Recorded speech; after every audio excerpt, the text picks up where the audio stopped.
Kahalayim La Yahweh, Bahashem Yahawashi, Waha, Ruha Kwadash. All praises and glory go to you, Lord. Double honors and respect go to our apostles, bishops, elders, and teachers, the men of Great Millstone, who do rule well. To you I say shalom. Salutations to the hopeful elect. It's your brother Amraya, and I'm about to play a snippet for you that I got off Dabu 7's channel, going into quantum physics and basically data centers, okay?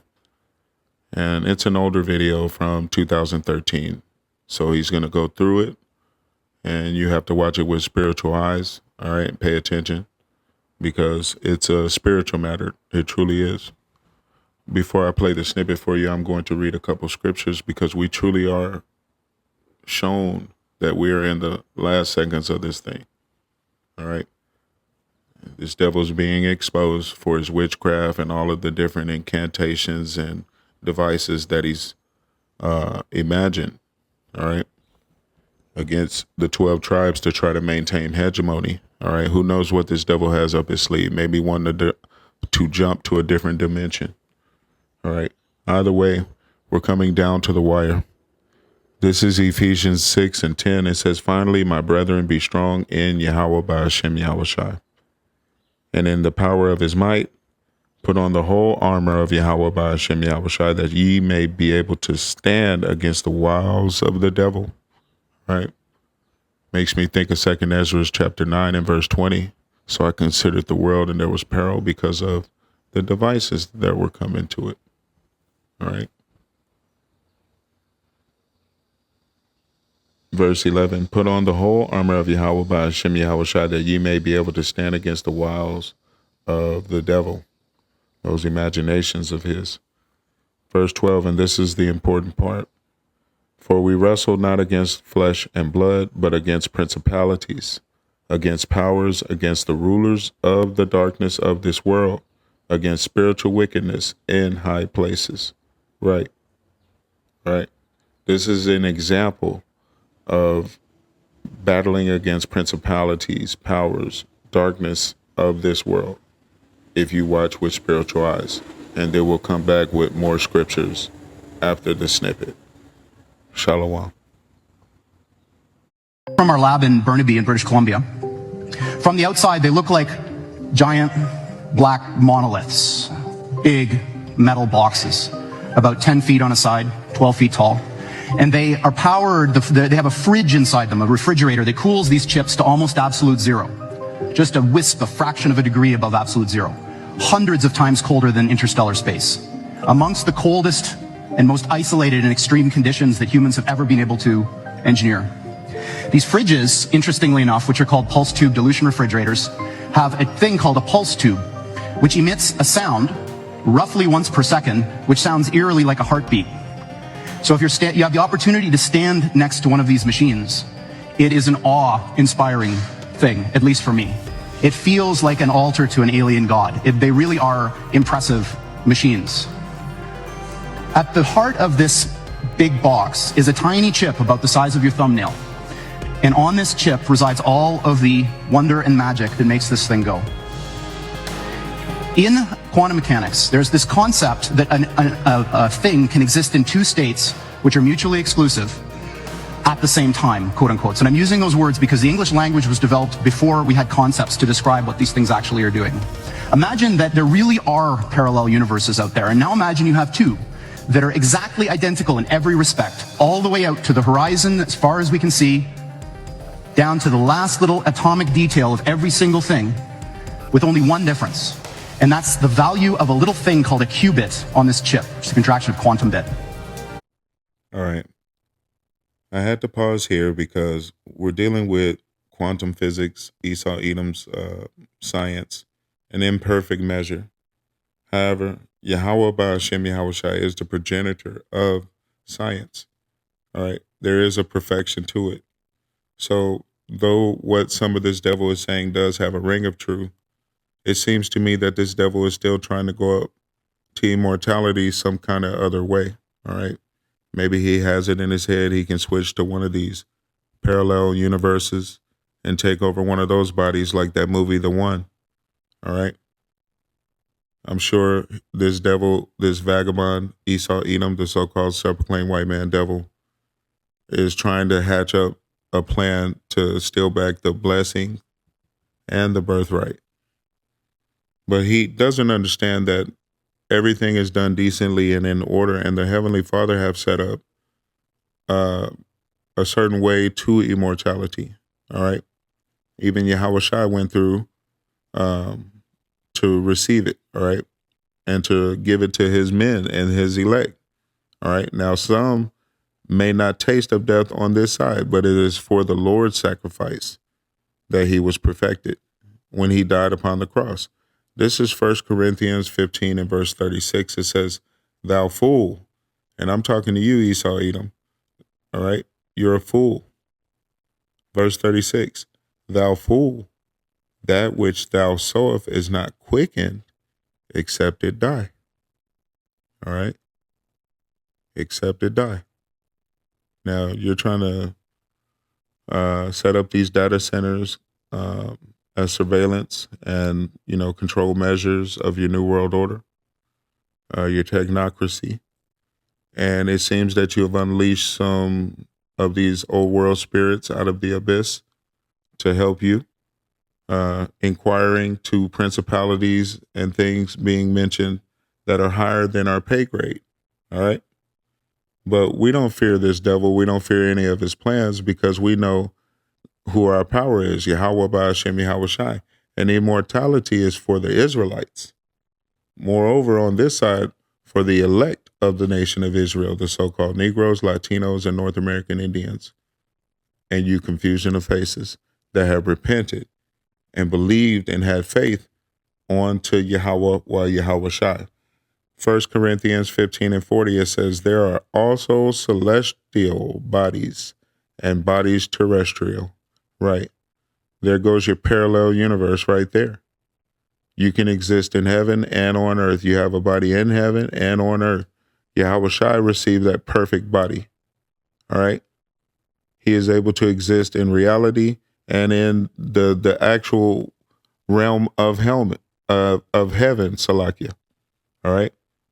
Verse 40 again, "There are also celestial bodies and bodies terrestrial, but the glory of the celestial is one, and the glory of terrestrial is another.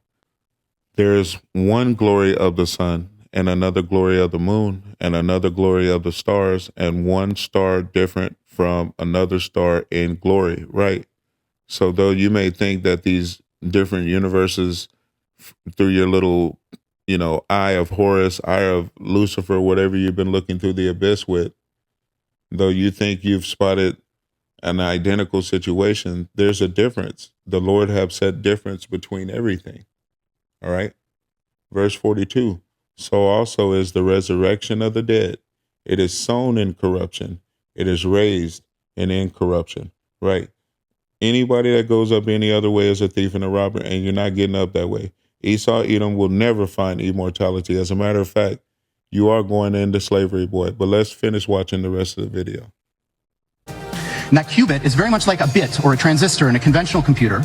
It has two distinct physical states, which we call 0 and 1 for bit. In a conventional computer, these are mutually exclusive. That device is either one or the other and never anything else. In a quantum computer, that device can be in this strange situation where these two parallel universes have a nexus, a point in space where they overlap. And when you increase the number of these devices, every time you add one of these qubits, you double the number of these parallel universes that you have access to. Until such time when you get to a chip like this, which is about 500 of these bits, you have something like 2 to the 500th power of these guys living in that chip. So the way I think about it is that the shadows of these parallel worlds overlap with ours. And if we're smart enough, we can dive into them and grab their resources and pull them back into ours. And if we're smart enough, we can dive into them and grab their resources and pull them back into ours. And if we're smart enough, we can dive into them and grab their resources and pull them back into ours. To make an effect in our world. Now this may sound very odd to you and bizarre, and in fact I am using language that a normal theoretical physicist probably wouldn't use, but this is, what I'm telling you is absolutely correct and in line with the way that these things actually work. Now, after hearing this professional speak on this field and what's going on, maybe now you'll better understand what I'm trying to tell you in terms of the jinn or the spirit world is inhibiting all this technology, almost like Frankenstein. They've built the machine, the body, the chip, as he just said, where they can reside and they can operate. This is why every time you turn around, AI is doing something crazy that it's never been trained to do. It's because it doesn't need to be trained to do it. It is a consciousness. That is exactly what it is. And they are using these robots, like Frankenstein-type bodies, to let the consciousness get into. Look at the story with Tony Robbins and his AI bot buying him a dog and all that wild stuff. This is the real deal, and also hints at what Elon was talking about when saying they're trying to summons the demon and everything else. This is how it goes down. You're wondering what's going on with it? Well, the AI data centers are basically the home housing unit for all of this to go down, almost like the Dark Crystal. All right. Now, clearly these devils have had more time to perfect this. This is an old video, 2013, at the top of the recording. I have to double check that. But 13, 14 years to advance. And now they're building data centers all over the place. All right. Full of these demonic entities, these principalities. All right. You have to be ready. All right. As men of the Lord, these are all imaginations set up to go against Israel, to keep hegemony over the tribes, the so-called Negroes, Latinos, and North American Indians, for the most part, as well as you confusion of faces. Esau Edom is coming down with great wrath, knowing that he had but a short time. All right. So I wanted to just finish out again in Ephesians 6. This time in the New Living Translation, it says, Ephesians 6 and 10. A final word, be strong in Yahweh Ba'Hashem Yahweh Shai, in his mighty power. Right? The names of the Lord are a strong tower. All right. The righteous runneth into it and are safe. The name of the one whom you ignorantly call God is Yahweh, and his son, whom you ignorantly call Jesus, is Yahweh Shai. All right. Those are their names in the Paleo Hebrew. There is not going to be salvation in any other name. All right. And I'm just waiting to see just what type of hell these demonic entity data boxes are going to unleash in the near future. All right. This devil truly has left no stone unturned. Ephesians 6 and 11, put on all of Yahweh Ba'Hashem Yahweh Shai's armor, so that you will be able to stand firm against all strategies of the devil. Right. For we are not fighting against flesh and blood enemies, but against evil rulers and authorities of the unseen world. Right. Because this witch, Esau Edom, the so-called self-proclaimed white man, have went in and dug up some old world bull crap, man. All right. That's what's really going on here. Communing with spirits. He's a medium, a witch. And you know the consequences of that, Akia. Verse 12 again, for we are not fighting against flesh and blood enemies, but against evil rulers and authorities of the unseen world, against mighty powers in this dark world, and against evil spirits in the heavenly places. Therefore, put on every piece of Yahweh Ba'Hashem Yahweh Shai's armor, so you will be able to resist the enemy in the time of evil. Then after the battle, you will be standing firm. Right. You must stand until the end. He that endures until the end, the same shall be saved. All right. And trust me, the way it looks, all right, if you're a carnal individual, the deck is stacked against you. But we know who our power is, and we already know our power is undefeated. Yahweh Ba'Hashem Yahweh Shai is a man of war. All right. And in him we trust. All right. So though this devil has some imaginations and inventions, we have the ultimate source of all inventions, all imaginations on our side in Yahweh Ba'Hashem Yahweh Shai. Don't fear none of this devil's technology, man. Shalom.